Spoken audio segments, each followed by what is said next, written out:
बिस्मिल्लाहिर्रहमानिर्रहीम। अस्सलाम वालेकुम नाज़रीन, आप देख रहे हैं स्मार्ट विजन टीवी और आज के अहम खबरों के साथ मैं हूँ आपका मेज़बान। सबसे पहले न्यूज़ हेडलाइंस। नवाज खटक और तरीन तीनों बढ़ गए, बाकी को अवाम देख लेंगे। तवील अरसे बाद पिशावर में वर्कर्स कन्वेंशन के इनेकाद के बाद तहरीक इंसाफ का मुल्क के 3 शहरों में जलसे करने का ऐलान। PTI को इंतखाबी मुहिम से रोके जाने की शिकायत आए तो देखेंगे। निगरां हुकूमत मुंतखब होने वाले तमाम ज़रूरी काम कर सकती है। मुंतखब हुकूमत फ़ौजी अदालतों वाली अपील वापस लेना चाहे तो ले सकती है। आफिया सदीकी की वापसी से मुतालिक मामला टेकअप कर रहा हूँ। निगरां वज़ीर-ए-आज़म अनवर हक काकड़ का बयान। लतीफ़ कोसा और बुशरा बीबी की लीक ऑडियो के फ्रांसिक का हुक्म। तहक़ीक़ात की जाए, सबसे पहले ऑडियो कहाँ से जारी हुई। पेमरा बताए लोगों की निजी गुफ्तगू कैसे TV चैनल्स पर नशर हो रही है। DGI भी रिपोर्ट दे कि ऑडियो किसने रिलीज़ की। जस्टिस बाबर सत्तार के रिमार्क्स। पीपल पार्टी और नून लीग एक सिक्के के दो नहीं बल्कि एक ही रुख है।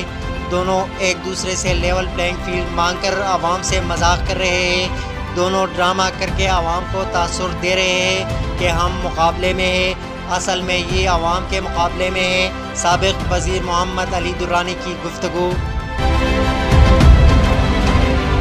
फ्रेंचाइज लीग से वाजिबात की आदम अदायगी पर एक्शन ले। शाहिद अफरीदी की ICC से दरख्वास्त। मैं ये नहीं करना चाहता था लेकिन अपने साथियों और स्केल की खातिर जिससे मैं बहुत प्यार करता हूँ ये करना पड़ रहा है। साबिक कप्तान शाहिद अफरीदी की गुफ्तगू। खबरों की तफसील एक छोटे से ब्रेक के बाद।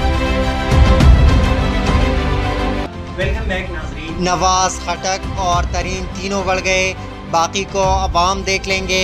तवील अरसे बाद पिशावर में वर्कर्स कन्वेंशन के इनेकाद के बाद तहरीक इंसाफ का मुल्क के 3 शहरों में जलसे करने का ऐलान। तफसीलात के मुताबिक पाकिस्तान तहरीक इंसाफ ने आइंदा आम इंतखाबात से कबल अपने सियासी सरगर्मियों का आगाज़ कर दिया। इस सिलसिले में तवील अरसे बाद तहरीक इंसाफ की जानिब से खैबर पख्तूनख्वा के दारुल हुकूमत पिशावर में बुध के रोज़ वर्कर कन्वेंशन का इनेकाद किया गया। कन्वेंशन में तहरीक इंसाफ के कारकुनान ने बड़ी तादाद में शिरकत की। कन्वेंशन से खिताब करते हुए PTI के नायब सदर एडवोकेट शेर अफजल ने कहा कि 15 दिसंबर को पिशावर में जलसा होगा, जबकि 22 दिसंबर को वज़ीराबाद और 24 को जंग में अवामी पंडाल सजाएंगे। तमाम कारकुनान और आवाम को जलसे में पहुंचना है। शेर अफजल मरवत ने कहा कि अवाम ने इनके प्रोग्राम को वरने की कसम का लिए। एक प्रोग्राम से अंदाज़ा हो गया कि अब ये सब कुछ नहीं चल सकेगा। खान को माइनस करने वाले खुद माइनस हो गए और अब मिन्नतें कर रहे हैं। शेर अफजल मरवत का पिशावर में कन्वेंशन से खिताब करते हुए कहा कि जो कहते हैं PTI ख़त्म हो गई है वो ये कन्वेंशन देख ले। ये पख्तूनख्वा में PTI का 12वां कन्वेंशन है। उन्होंने कहा कि इंसाफ का ये मयार है कि अदालतों से इश्तिहारियों को रिलीफ मिल रहा है और नवाज शरीफ आज दंदनाता फिर रहा है। उन्होंने कहा कि नवाज शरीफ ने 40 सालों से आवाम का खून चूसा है। नवाज शरीफ की अपीलें रोज़ाना समाअत के लिए मुकर्रर हो रही है लेकिन हमारे लीडर की अपीलों की तारीख ही नहीं दी जा रही। तमाम फैसले इंसाफ से बालातर कानून के मुनाफी है।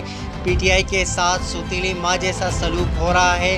कानून को पैरों तले रोनने वालों को हमसे ख़तरा है। शेर अफजल मरवत ने कहा कि मौलाना फजलुर रहमान कह रहे हैं कि फरवरी में बर्फबारी होगी, इलेक्शन नहीं हो सकते। दरअसल ये हमारे कन्वेंशन देखकर डर गए हैं, मगर ये कहाँ तक भागेंगे क्योंकि अवाम ने उन्हें अब छोड़ना नहीं है। एक तरफ मौलाना ने बर्फबारी का बहाना बनाया तो दूसरी तरफ परवेज़ खटक कहते हैं हमारी तैयारी नहीं है। उन्होंने एतराफ़ किया कि हम अंधे थे जो भरोसा करके महमूद खान और परवेज़ खटक जैसों को लीडर बनाया, मगर मुस्तक़बिल में तहरीक इंसाफ ऐसी तारीख को नहीं दोहराएगी और न PTI में किसी को परवेज़ खटक, मोहम्मद खान समेत देगर उन जैसे रिमोट कंट्रोल लीडर नजर आएंगे। शेर अफजल मरवत ने मुखातिब करते हुए कहा कि परवेज़ खटक सुन ले, कल हम आपको डबोने के लिए नौशहरा आ रहे हैं जहां आपके बुलंदबांग दावों को गर्बियाब करेंगे। हमने तमाम पाबंदियों को तोड़ डाला है। کل ہم نوشہرہ جائیں گے۔ جن کو غلطی تھی خان کی کمی نواز، خٹک اور ترین سے پوری ہوگی، یہ تینوں بڑھ گئے ہیں۔ ان کا کہنا تھا کہ وزیر اعظم کا دعوے دار کیا ایک ہی جلسہ کر سکا۔ پیپل پارٹی والوں سن لو، ہمارا چیلنج ہے، ہمارے مقابلے کے لیے تیار رہو۔ جبکہ گزشتہ کئی ماہ سے عوامی منظرنامے سے غائب پاکستان تحریک انصاف کے سینئر رہنما اور سابق وزیر تیمور خان جگڑا بھی بدھ کو پشاور میں منعقد پارٹی کنونشن میں منظر عام پر آ گئے۔ پارٹی کارکنوں سے خطاب کرتے ہوئے تیمور خان جگڑا نے کہا کہ تمام مشکلات کے باوجود پی ٹی آئی انتخابات میں کلین سویپ کرے گی اور اس کی وجہ آپ سب ہے۔ اگر آپ کڑے ہیں تو سب کڑے ہیں۔ تیمور خان جگڑا نے ان تمام ساتھیوں اور کارکنوں کا بھی شکریہ ادا کیا جنہوں نے جیل میں وقت گزارا، جو اب بھی پارٹی کے ساتھ کڑے ہیں اور اب بھی جیل میں ہیں۔ انہوں نے سابق قومی اسمبلی کے اسپیکر اسد قیصر اور مردان سے سابق ایم این اے مجاہد علی خان کا شکریہ ادا کرتے ہوئے کہا کہ ہمیں جس کا سب سے زیادہ شکریہ ادا کرنا چاہیے وہ عمران خان صاحب ہے، کیونکہ وہ 120 دن سے جیل میں ہے۔ انہوں نے کہا کہ عمران خان نے کہا ہے کہ وہ اپنی قوم کے لیے 1000 سال جیل میں گزارنے کے لیے تیار ہے، لیکن وہ کسی سے ڈیل نہیں کریں گے۔